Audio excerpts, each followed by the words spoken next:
हाय doctor विदुषी, स्वागत है आपका टॉक विद मानवेंद्र के इस पॉडकास्ट में। Thank you for having me Manvendra. Ma'am, सबसे पहले मुझे आपसे ये जानना है कि आपका जो फील्ड है वो कम्युनिटी मेंटल हेल्थ में आप काफ़ी काम करते हैं।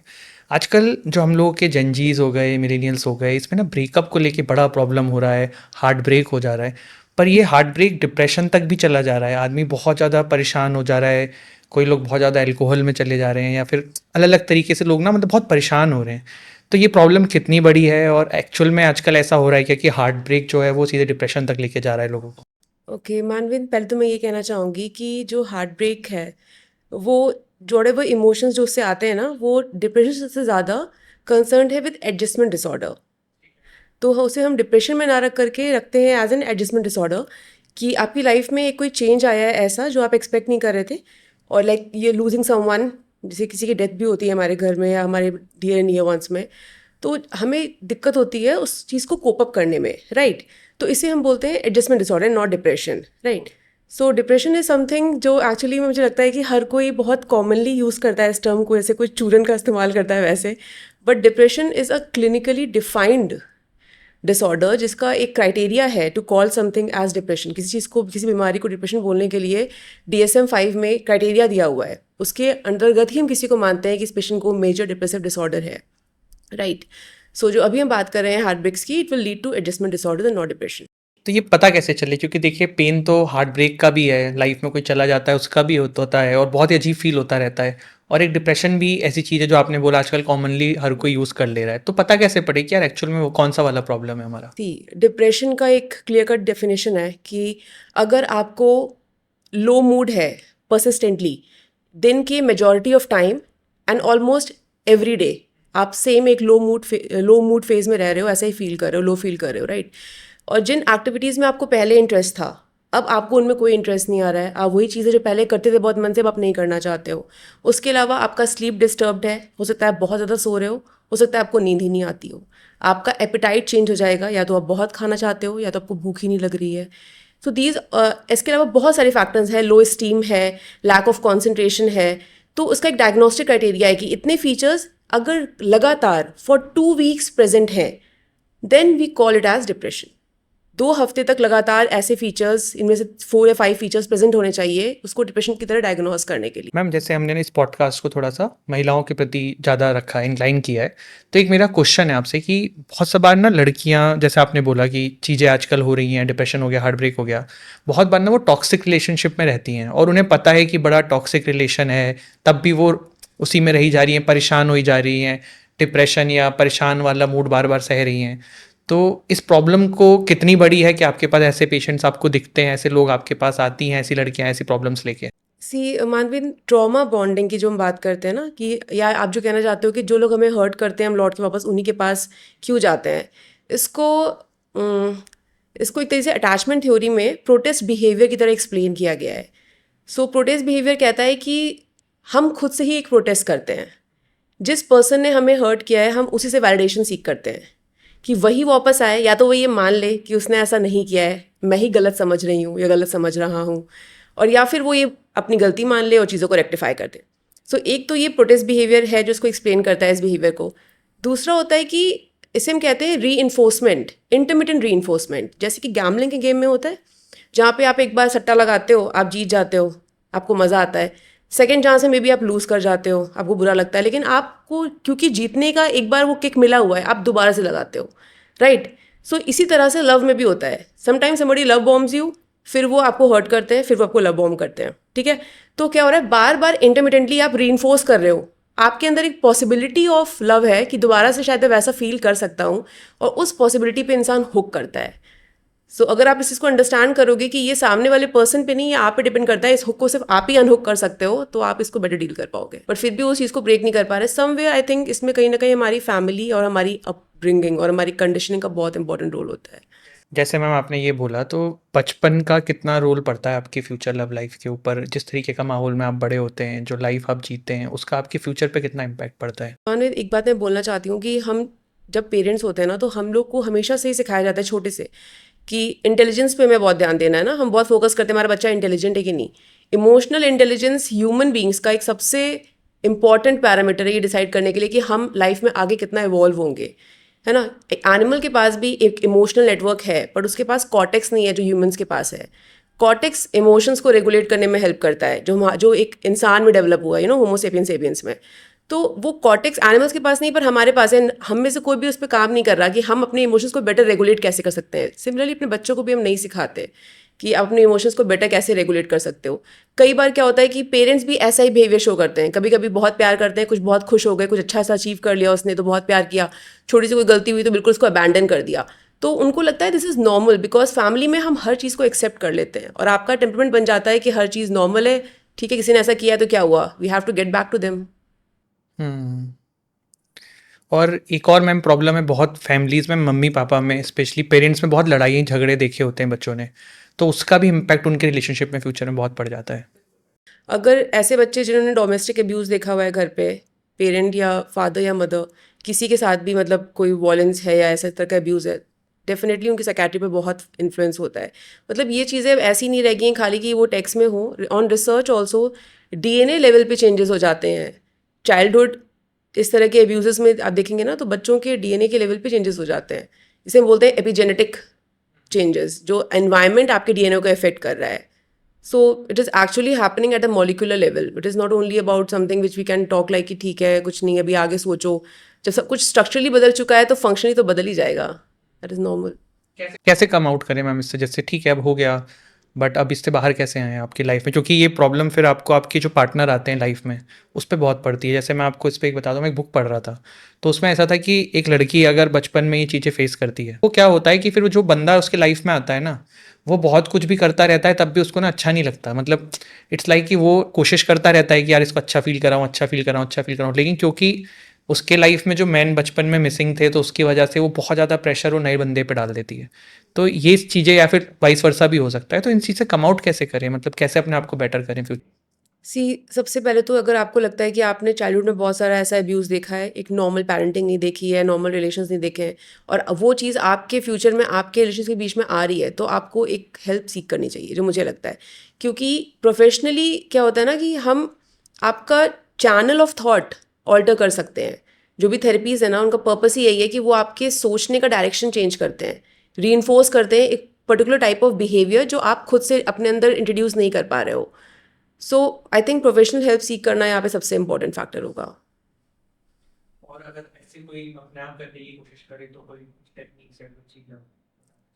Yes, they are lot of see. एक तो आजकल लगता है लोग खुद से भी मतलब हेजिटेट करते हैं शायद प्रोफेशनली, इतनी इनको लगता है ये माइनर चीज़ है, हम इसको हैंडल कर लेंगे, बट समहाउ ये आपकी क्वालिटी ऑफ लाइफ को इम्पैक्ट करता है। बिकॉज आप जिनके साथ रहते हो, अगर उनके साथ आपके टर्म्स अच्छे नहीं होते हैं तो आपका हर दिन, हर मंथ, हर ईयर वैसे ही वेस्ट हो रहा है। So they are some free online sources, ऐसे एक मूड जूस ऑनलाइन करके एक वेबसाइट है जहाँ पे फ्री रिसोर्सेज हैं। आप अपना बिहेवियर, अपना पैटर्न जो भी आपको डिस्टर्ब कर रहा है, आप उसको वहाँ पे ढूंढ सकते हो। वहाँ पे वेरियस मेंटल हेल्थ कंडीशंस के बारे में डिटेल में मेंशन किया हुआ है, और वहाँ पे बहुत सारी स्मॉल स्मॉल स्टेप्स की आप उसमें जर्नलिंग कैसे कर सकते हो, और आपस में फ्रेंड टू फ्रेंड काउंसलिंग कैसे कर सकते हो, उसके सबके टिप्स मेंशन्ड है। So Mood Juice online I will say एक वेबसाइट है जो आप देख सकते हो। There are people in love जो अचानक से ना, मतलब साइकोलॉजी है आई थिंक ये, कि पहले तो बहुत ज़्यादा लव बॉम्बिंग करते हैं, फिर अचानक से गायब हो जाते हैं, तो ऐसी सिचुएशन को कैसे टैकल किया जाए।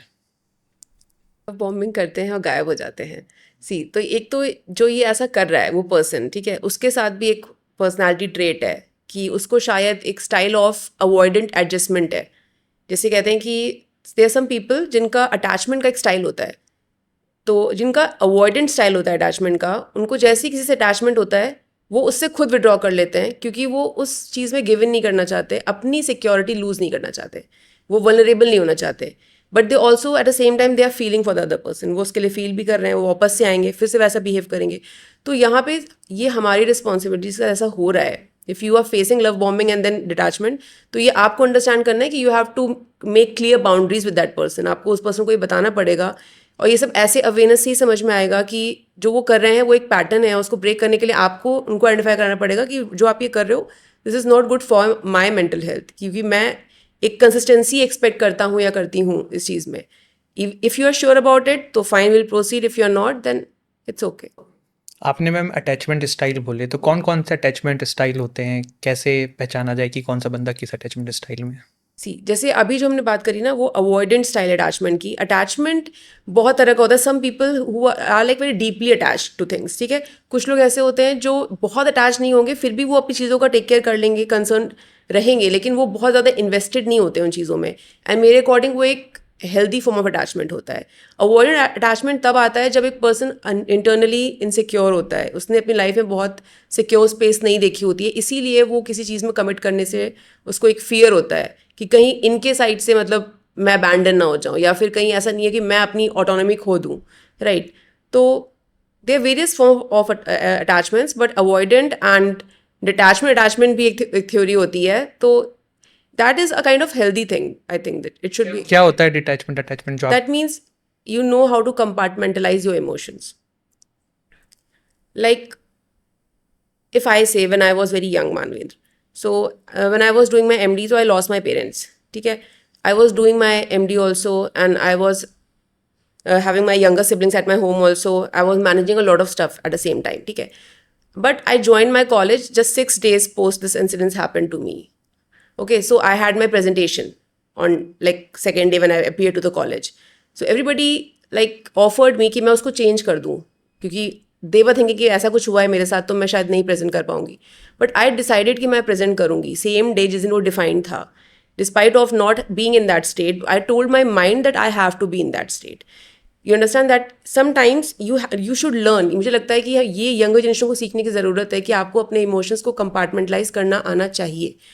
चीज़ें, रिलेशनशिप अपनी जगह पर है, करियर अपनी जगह पर है, फैमिली अपनी जगह पर है. अगर आप हर चीज़ को ओवरलैप करते रहेंगे तो आप अगर एक जगह पे आप गिर रहे हो तो आप हर जगह गिरने लगोगे, राइट. आई सी मैनी स्टूडेंट्स जो हमारे कॉलेज में आते हैं वो बहुत टाइम से कॉलेज नहीं आ रहे हैं, और जब उनको बुलाओ फॉर द काउंसलिंग तो पता चलता है कि उनके घर में बहुत डिस्टर्बेंसेस थे, फादर ड्रिंक करते हैं या मदर सपोर्ट नहीं कर पा रही है, तो वो भाग भाग के घर जाते हैं, वो पढ़ नहीं पाते हैं. तो मैं उनको भी यही समझाती हूँ कि in this course of time in 4 years if you won't be able to come, तुम नहीं आओगे कॉलेज, तुम्हारा MBBS भी छूट जाएगा. तुम्हारी फैमिली जैसी थी वैसी ही रहेगी. फादर ड्रिंक कर रहे थे, ड्रिंक करते रहेंगे. मदर सपोर्ट नहीं कर पाएंगी, नहीं सपोर्ट कर पाएंगी. बट तुम भी इवेंचुअली उनके साथ उसी ट्रैप में फंस जाओगे अपनी लाइफ में, क्योंकि तुम्हारा भी पूरा करिकुलम छूट चुका है. अब तुम डॉक्टर भी नहीं बन पाओगे. सेम टाइम पे अगर तुमने थोड़ा सा अपने आप को फर्म किया कि ठीक है, जब मैं 5 बजे के बाद जाऊंगा, मैं देखूंगा वहाँ पे जो भी हो रहा है, मैं वहाँ पे उस समय उसको हैंडल करूंगा.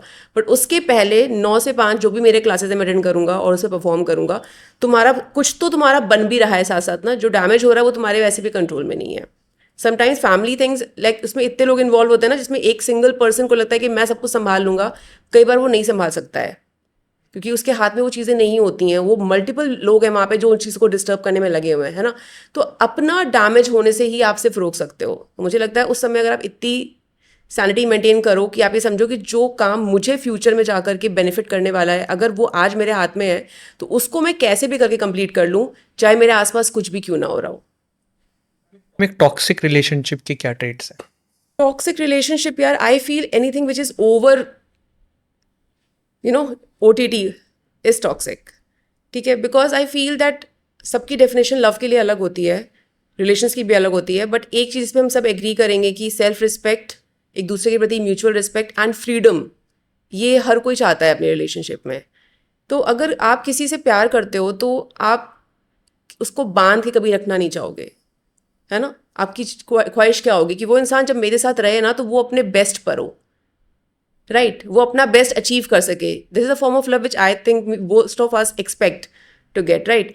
बट अगर आप चाहो कि वो मेरे साथ ही खुश रहे, अगर वो मेरे बिना खुश है तो वो क्यों खुश है, दिस इज टॉक्सिक, राइट. वो कहीं जाए तो मेरे साथ ही जाए, मेरा बिना कैसे जा सकता है, this is toxic for me. Because trust and respecting other person's freedom and their growth is, I believe, a mature form of love.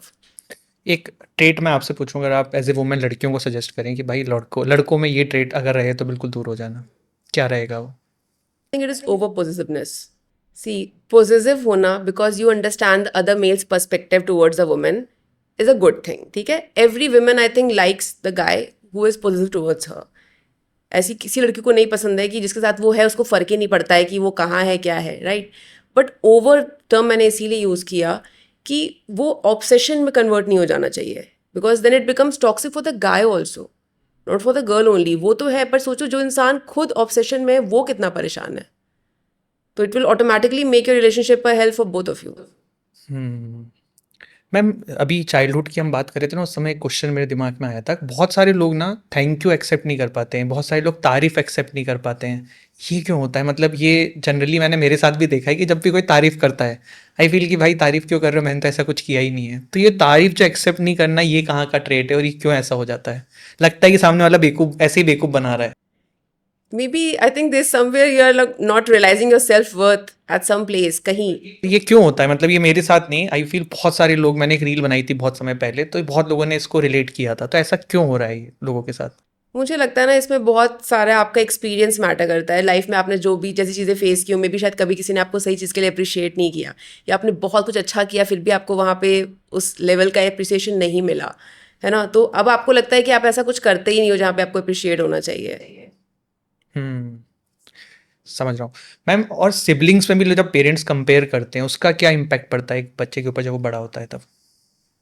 Siblings हो गया, रिलेटिव्स हो गया, कजिन्स हो गया, क्लासमेट्स हो गए, ये कंपैरिजन हमारे इंडियन पेरेंटहुड में बहुत था। आई डोंट नो, अभी तो शायद चेंज हो रहा है क्योंकि हम लोग जब बड़े हो रहे हैं तो बहुत सारी चीज़ें चेंज कर रहे हैं, बट पहले ये बहुत था। तो इसका क्या इम्पैक्ट पड़ता यार आई फील कि कंपैरिजन ना समवेयर आपको एक बॉक्स पे सेट करने की कोशिश की जाती है कि ये चीज़ में ये अच्छा है, तुम इस चीज़ में अच्छे नहीं हो, है ना। तो ये हमारे पेरेंट्स का भी है ना एक एक्सपेक्टेशन कि किसी पर्टिकुलर फॉर्मेट में वो अपने बच्चे को देखना चाहते हैं। उस फॉर्मेट में वो में अच्छा कर रहा है, वो तो जो भी अच्छा कर रहा है दोनों में से वो वाला ज़्यादा अच्छा हो गया, और उस वाले को क्रिटिसाइज़ करेंगे कि वो अच्छा नहीं कर पा रहा है। बट कंपैरिजन कभी भी नहीं होना चाहिए, कभी भी नहीं। It is just like you are comparing a tiger with a fish, right, apple with orange. सबकी अपनी क्वालिटीज़ हैं। जब भी आप ये समझ सकते हो कि आपका जो बच्चा है वो बेहतर क्या कर रहा है, आपको उधर फोकस करना चाहिए और उसको उधर ही पुश करना चाहिए। Comparison like I think siblings में कंपैरिजन करना सबसे फुलिश होगा अगर कोई पेरेंट इस चीज़ को करता है, बिकॉज करते ही हैं सभी। इन टर्म्स ऑफ लुक्स भी करते हैं, इन टर्म्स ऑफ मार्क्स भी करते हैं, हर चीज़ में करते हैं। But comparison is something which should be completely avoided। Comparison की बात कर रहे हैं, बट रिलेशनशिप में भी ये बहुत होता है। बंदा बंदी को कर रहा है या बंदी बंदे को कर रही है, तो ये कितना इम्पैक्ट करता है रिलेशनशिप में? बहुत ज़्यादा। आप जिसको पसंद करते हो अगर वो पर्सन आपको लगातार किसी के साथ कंपेयर कर रहा है, तो ये आपकी सेल्फ इस्टीम को बहुत लेवल्स पे डैमेज करता है। हो सकता है वो रिलेशनशिप वर्कआउट नहीं करे, बट उसकी वो रिमार्क्स आपकी लाइफ के साथ हमेशा आपके पास रह जाए। आप खुद को क्वेश्चन करने लगो कि मे बी मैं वर्दी नहीं था, या शायद मुझ में ये खराब था, या शायद मैं अच्छी नहीं दिखती है, मैं अच्छा नहीं दिखता। No, so those things actually matter. ये सब चीज़ें भी एक रेड फ्लैग ही हैं। मतलब अगर कोई आपको किसी से कंपेयर कर रहा है तो इसका मतलब है कि उसको उधर ही होना चाहिए। मैम, जैसे आपने ये सारी बातें बताई हैं, बट एक चीज़ मेरे को बार बार आ रही है कि रिलेशनशिप होती है तो बहुत बार ना लड़के लोग क्या बोलते हैं कि मैं तुमसे प्यार करता हूँ, प्यार करता हूँ, प्यार करता हूँ, और चलता रहता है कि हाँ ठीक है मैं प्यार करता हूँ, मैं हूँ, मैं काम कर रहा हूँ, मैं ये कर रहा हूँ। बट क्या ये एक्चुअल में पॉसिबल है कि आप किसी को प्यार करते हो बट उसके लिए इमोशनली अवेलेबल नहीं हो? बाकी सारी चीज़ें कर रहे हो बट आप फाइनेंशियली सपोर्ट कर रहे हो। ये क्योंकि महिलाओं के साथ ज़्यादा होता है, मेरे पास ऐसे बहुत सारे मैसेजेस और ये आते हैं कि बंदा बोलता है मैं काम कर रहा हूँ, मैं काम में व्यस्त हूँ, बट वो इमोशनली अवेलेबल नहीं रहता है, बाकी सारी चीज़ों में वो अवेलेबल है। तो ये पॉसिबल है क्या? क्योंकि या आई थिंक ये पॉसिबल है अनवित, कि somebody can love you and still won't be able to always be emotionally available to you. ऐसा होता है क्योंकि सब हर किसी का ना बहुत परफेक्ट पैटर्न नहीं है एक्सप्रेशन का। हम सब इतने इमोशनली इंटेलिजेंट नहीं है कि हम, not everybody can address everybody's issues all the time, है ना। और ये समझना ही आपका पेन कम कर देगा। जिस दिन आप ये समझ जाओगे ना कि if the person cares for you, if he feels कि वो आपके लिए अकाउंटेबल है, वो आपके लिए रिस्पॉन्सिबल है, एंड अ गाय जो दिन रात काम कर रहा है अपनी फैमिली को प्रोवाइड कर रहा है, अगर मैं ये कह दूं कि जस्ट बिकॉज वो अपनी वाइफ को इमोशनली शाम को आकर के उससे बात नहीं कर पाया तो वो अपनी फैमिली से प्यार नहीं करता, ये तो गलत स्टेटमेंट हो जाएगा ना। बिकॉज वो कहीं और भी तो इन्वॉल्व है उसी चीज़ को प्रोवाइड करने के लिए। एंड मुझे लगता है जितना आज का टाइम है ना, इतना कॉम्पिटिटिव वर्ल्ड है कि अगर आप ये सोचो कि पर्सन हर चीज़ को बिल्कुल बैलेंस कर पाए, it's not possible for everyone. तो थोड़ा सा उस चीज़ को आपको ये एनालाइज करना आना चाहिए कि आपका पार्टनर जो आपके लिए कर रहा है वो एक फेक पर्सपेक्टिव शो कर रहा है, या वो सब कुछ कर रहा है बस वो आपकी बात समझ नहीं पा रहा है, सुन नहीं पा रहा। तो थोड़ा सा आप कम्युनिकेशन और बेटर कर सकते हो उनके साथ। और बहुत बार मैम ऐसा भी होता है कि किसी पार्टनर के साथ ना लाइफ में ऐसी चीज़ें हुई होती हैं कि वो इसलिए थोड़ा इमोशनली शट डाउन रहता है, तो थोड़ा मुझे लगता है वहाँ भी काउंसलिंग या फिर थोड़ा हेल्प करने की ज़रूरत होती है। अगर आपको लग रहा है कि मेरा पार्टनर मेरे साथ जस्टिफाइड है, like he is doing everything जो ही सपोज टू डू, और फिर भी आपको लगता है कि यार इमोशनली अवेलेबल नहीं है, तो आप उनसे कम्युनिकेट करिए। अगर वो आपको ये एक्सप्रेस करते हैं कि उनको कोई प्रॉब्लम है ऐसा कर पाने में, then you both can seek counselling. Hmm ma'am कुछ हिडन साइंस ऑफ डिप्रेशन बताइए जो होते हैं और लोग उसको इग्नोर कर देते हैं। सबसे कॉमन बात तो जो मुझे लगती है ना मानवीन की, जब कोई उदास होता है तो लोग उसको वेगली डिप्रेशन बोल देते हैं। किसी का ब्रेकअप हुआ तो लोग बोलते हैं वो डिप्रेशन में चल रहा है। डिप्रेशन और ब्रेकअप का मैं यहाँ पे एक क्लैरिफिकेशन देना चाहूँगी कि जब आपका किसी से ब्रेकअप होता है ना तो आपका मूड डिप करता है, बिकॉज आपका रिवॉर्ड सेंटर क्रैश कर जाता है। हमारे ब्रेन में दो सेंटर्स हैं, reward centre and punishment centre. जब हमें कोई चीज़ अच्छी लगती है और हम उसको एंजॉय कर रहे होते हैं तो हमारा रिवॉर्ड सेंटर एक्टिवेट होता है, डोपामीन रिलीज होता है और हमें उस डोपामीन की आदत हो जाती है। सिमिलरली जब लव विड्रॉ होता है आपकी लाइफ से, वो बॉन्ड चला जाता है, जैसे कि कोई दवाई विड्रॉ होती है ना, ड्रग विड्रॉल, बिल्कुल वैसा ही रिस्पॉन्स देता है ब्रेन आपका। एंड आपका डोपामीन डाउन होता है, ठीक है, रिवॉर्ड सेंटर क्रैश करता है एंड आपको सडनली लगता है कि यार लाइफ में सारा मज़ा खत्म हो गया, अब तो कुछ है ही नहीं, सब कुछ खत्म हो गया, एक ऐसी फीलिंग आती है ना। बट बीच बीच में आप थोड़ा सा इंजॉय कर पाते हो, किसी से मिलके अच्छा लगता है, कभी फैमिली आती है अच्छा लगता है, कभी फ्रेंड्स आते हैं अच्छा लगता है, राइट। डिप्रेशन में ऐसा नहीं होता। डिप्रेशन में वेव्स में नहीं आता इमोशन, डिप्रेशन इज कंसिस्टेंट। वो एक इमोशनल स्टेट जो कि फ्लेक्सिबल रहती है ना, in case of heartbreak, वो यहाँ पे एकदम स्ट्रेट स्टैटिक हो जाती है। कंटिन्यूसली दैट पेशेंट फील्स कि उसको कुछ भी नहीं अच्छा लग रहा, राइट। तो जब आपको ऐसा लगे कि कुछ भी नहीं अच्छा लग रहा है, maximum time of the day आपको कुछ भी नहीं अच्छा लगता, आप साइकिलिंग करते थे, आप गार्डनिंग करते थे, आप खाना बनाते थे, आपका कुछ भी करने का मन नहीं है।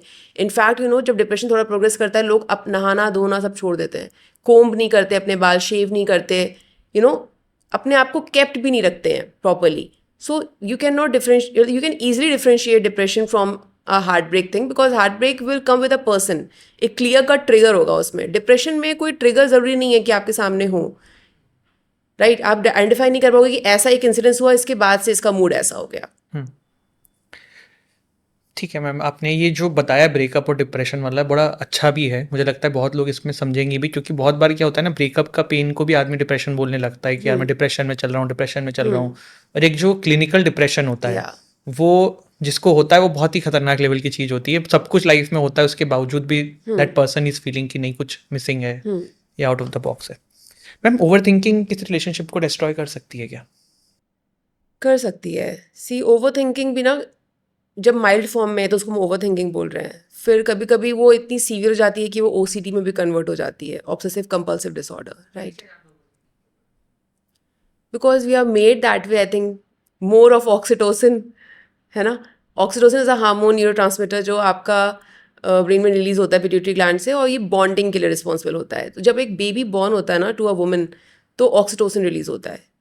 तो जो बॉन्ड फादर को नहीं रिलीज हो रहा है ऑक्सीटोसिन, मदर को हो रहा है, तो somehow naturally that kind of setup has been made to a women's body so that she can provide emotionally for the family and to nurture.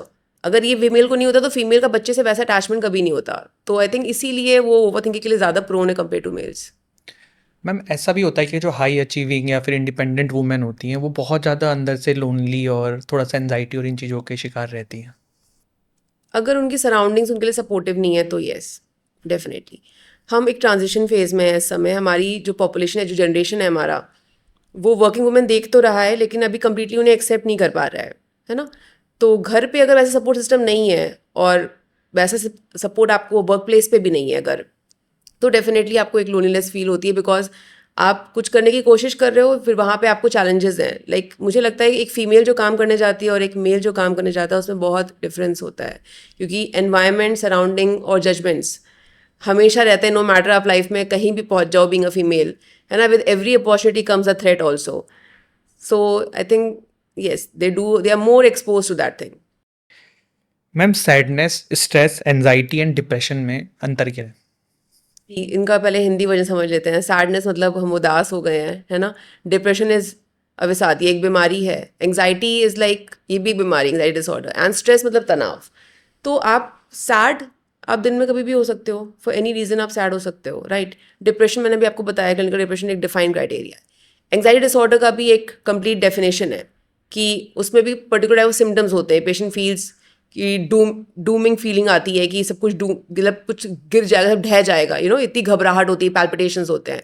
And stress is something कि आप किसी चीज़ से परेशान हो, आप उस थॉट में चल रहे हो, आप कोशिश कर रहे हो उससे निकलने की, आप कंटिन्यूसली वर्क कर रहे हो, आप यहाँ पे सैड नहीं हो। अगर आप डिप्रेस्ड होगे तो आप कुछ भी करने का एफर्ट नहीं मार पाओगे। तो स्ट्रेस सिर्फ इमोशनल स्ट्रेस भी हो सकता है, it can be physical stress also, it can be a cellular stress also.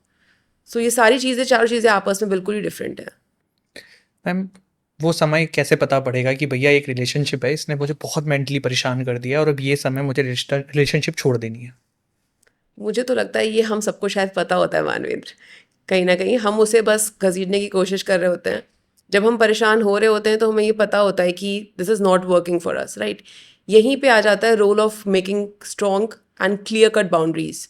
आपको अपने बारे में पता होना चाहिए कि ये चीज़ मुझे इसके बाद यहाँ से डैमेज करना शुरू करेगी, और अगर मैंने इसको यहीं पे स्टॉप नहीं किया तो जो ये मुझे मिल रहा है इससे, उससे कहीं ज़्यादा मैं खो दूंगा। तो I think boundaries is something which we really need to learn, because हमारी फैमिली में, स्पेशली इंडियन फैमिलीज में, हमें बाउंड्रीज बनाना नहीं सिखाया गया। हमारे साथ कोई कैसे भी बिहेव करता है, हमें उसके साथ अच्छे से रहना होता है। सिखाया हमें यही गया ना बचपन से, यही होता है आगे चल के भी। जब हमसे कोई मिसबिहेव भी करता है, हम अच्छे रहने की कोशिश करते रहते हैं पूरे टाइम, जो हमें नहीं रहना चाहिए, बिकॉज अल्टीमेटली अब हम बच्चे नहीं हैं।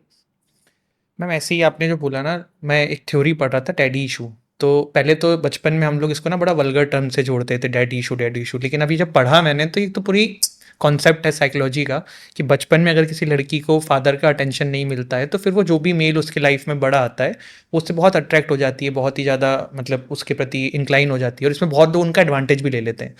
तो मैम डैडी इशू के बारे में थोड़ा सा आप मुझे एक्सप्लेन करिए साइकोलॉजी का। सी डैडी इशू एक टर्म उन्होंने दे दिया because it is from male to male, right. So see, a female and a male, they coexist in the nature, है ना। we have different dynamics, emotional dynamics हमारे अलग अलग हैं। तो अगर एक फीमेल को, एक बच्ची को, एक डॉटर को उसके फादर से कभी वैसा अफेक्शन नहीं मिला है, वैसा प्यार नहीं मिला है, लेकिन वो जब बाहर निकलती है तो वो बाकी लोगों को तो देखती है ना कि बाकी के पेरेंट्स कैसे हैं, लाइक किसी के फादर उनको पिक करने आ रहे हैं तो, और बच्चे डिस्कस भी करते हैं अक्सर कि मेरे पापा के साथ मैंने ऐसा किया वैसा किया एंड ऑल दैट। तो she will always miss that. और फादर फिगर जो होता है ना, वो एक प्रोटेक्शन जोन होता है। तो अगर वो प्रोटेक्शन जोन आपको नहीं मिला है तो आप हमेशा वो आप हमेशा इनसिक्योर रहोगे और अनसेफ फील करोगे। आप डेफिनेटली उसको आउटर वर्ल्ड में ढूंढने की कोशिश करोगे, और दुनिया के बाहर कोई आपका फादर तो नहीं होगा। आपको ये साइकोलॉजी अंडरस्टैंड करनी है कि जो नहीं मिला मुझे जीवन में, वो मुझे नहीं मिला, वो मुझे अब कहीं मिल जाएगा, उसकी खोज नहीं करनी है, मिल गया तो बल्ले बल्ले। और उसमें फिर गलत चॉइसेस में ना फंस जाए बिल्कुल, चक्कर में। डेफिनेटली। इसीलिए वो कहते हैं ना, जान की फिर बहुत सारे गलत रिश्ते में फंस जाती हैं वो लड़कियां। नहीं नहीं, they have to understand that nobody is going to be a father. You have to accept it. Few things will come only with acceptance. Ma'am एक इसमें हम सेगमेंट सिर्फ लड़कियों का रखते हैं, थोड़े थोड़े क्वेश्चंस मैं पूछूंगा, आप मुझे बताइएगा, ठीक है? सबसे पहले मैम, कोई भी लड़की है रिलेशनशिप में जा रही है, शादी करने का सोच रही है, तो शादी में सिर्फ बंदा इंपॉर्टेंट है कि उसकी फैमिली भी चेक करनी चाहिए? Definitely family more important than the guy, I will से, because family tells a lot about the guy also, ठीक है। if some guy has seen their father respecting their mother, majority of the chances, I'm not saying always it happens, but maximum time उस person को पता होगा कि अपनी wife को कैसे रखना है, ठीक है। कई बार ऐसा भी होता है कि फादर अब्यूजिव रहे हैं टुवर्ड्स मदर, तब भी वो लड़के बहुत सेंसिटिव होते हैं towards their partners, but that requires actually some great amount of luck to have that thing, because वो कंडीशनिंग का पार्ट नहीं था। बट मोस्टली क्या होता है, if in a family a female is not respected well, तो लड़के वही सीख रहे होते हैं। कहीं ना कहीं सबकॉन्शियसली उनको पता होता है कि वो पैट्रियार्की को बिलोंग करते हैं और ये उनकी सत्ता है। तो आई बिलीव कि फैमिली वैल्यू से बहुत कुछ आपको अपने पार्टनर के बारे में रिफ्लेक्ट होगा, बिकॉज एक हनीमून फेज होता है जब आप किसी से मिलते हो, तब तक तो उसका बेस्ट फॉर्म आपको दिखता है, उसके बाद फिर उसकी कंडीशनिंग ही आपको दिखती है। मैम वाई बहुत बार लड़कियां ना डिफ़ॉल्ट टाइप के लड़कों को पसंद कर लेती हैं यार, मतलब एक लड़का है जो शरीफ है, वो बहुत पीछे पड़ा हुआ है उनके, लेकिन वो उसको अटेंशन नहीं देती हैं। वो एक जो डिफ़ॉल्टर टाइप का बंदा है जो उनको सब दुनिया भर के दुख देने वाला है, उसको जो, हाँ ये क्यों बैड गाय सिंड्रोम क्यों करती हैं लड़की? I think females, I think by from the ancestral knowledge अगर हम देखें ना, तो ये नेचर ने ऐसा बनाया है कि females are more attracted towards the guys who are more strong. But यही मैं कह रही हूँ कि वो हम ले करके आए हैं अपने बहुत पुराने, जब हम एनिमल्स है तब से, ठीक है। इट इज सब, ये कुछ डीएनए लेवल की बात है, लेकिन कॉर्टेक्स का इस्तेमाल करने का टाइम आ चुका है, राइट। अब आपको उन लोगों को डेट करना चाहिए जो इमोशनली ज़्यादा इंटेलिजेंट है रादर दैन, क्योंकि अब कोई वॉर्स नहीं हो रही है, nobody is going to fight wars for you. तो आपको क्या करना है, ऐसे वॉलेंट आदमी को जो गन चलाता है या दो थप्पड़ मारता है, आपको किसी और को थप्पड़ मार देगा, थप्पड़ मारने का टाइम ही नहीं है, वो मारेगा तो वो जेल चला जाएगा, है ना। सो वो एक साइकोलॉजी है ना, द स्ट्रॉन्गर गाय, क्योंकि आप ढूंढते थे प्रोटेक्शन। अब ऐसा कोई सीन नहीं है यहाँ पे कोई युद्ध पे जा रहा है, कोई आपको किडनैप कर लेगा और आपको प्रोटेक्शन चाहिए। आप एक सिविलाइज कंट्री में रहते हो, यहाँ पे कॉन्स्टिट्यूशन है, यहाँ पे सब कुछ चल रहा है सही से। सो अब कॉर्टेक्स को डोमिनेट करना चाहिए एमिगडाला को, आई थिंक। इसको बैड गाय सिंड्रोम बोलते हैं ऐसा। मैम 4-5 ग्रीन फ्लैग बताइए जल्दी से। या मुझे लगता है फीमेल की रिस्पेक्ट होनी चाहिए पर्सन के अंदर। दूसरा, उसके पास ईगो थोड़ा बहुत होना चाहिए, but in the form of self respect, not ego as a ego. Third, anger issues नहीं होने चाहिए। चौथा, बहुत मेटलिस्टिक नहीं होना चाहिए। एंड पांचवा, आई थिंक थोड़ा स्पिरिचुअल होना चाहिए। मैम आपसे डॉक्टर कम एज ए वुमेन में पूछूं कि रियल मैन आपके लिए कौन है, मतलब भाई जो रियल मैन की डेफिनेशन आपके लिए क्या है? मेरे लिए I think real man is someone जिसके साथ जो उसकी पार्टनर फीमेल है ना, वो अपने बेस्ट पे अपनी लाइफ जी सके। If she can be the best with you, you are the best guy. Hmm, अच्छी बात बोली आपने मैम। मैम लास्ट में हम इस पॉडकास्ट को कर रहे हैं, जो भी इसको देख रहा होगा, इस समय बहुत सारे लोग अपने लाइफ में कुछ ना कुछ प्रॉब्लम से जूझ रहे हैं। कोई हार्ट ब्रेक होगा, कोई फाइनेंशियल स्ट्रेस होगा, कोई इमोशनल स्ट्रेस होगा, बहुत सारी चीज़ें। उनके लिए आप कोई मैसेजेस देना चाहें, कोई बात बोलना चाहें जो मे बी उनको कुछ छू जाए, उनके दिल को और काम आ जाए?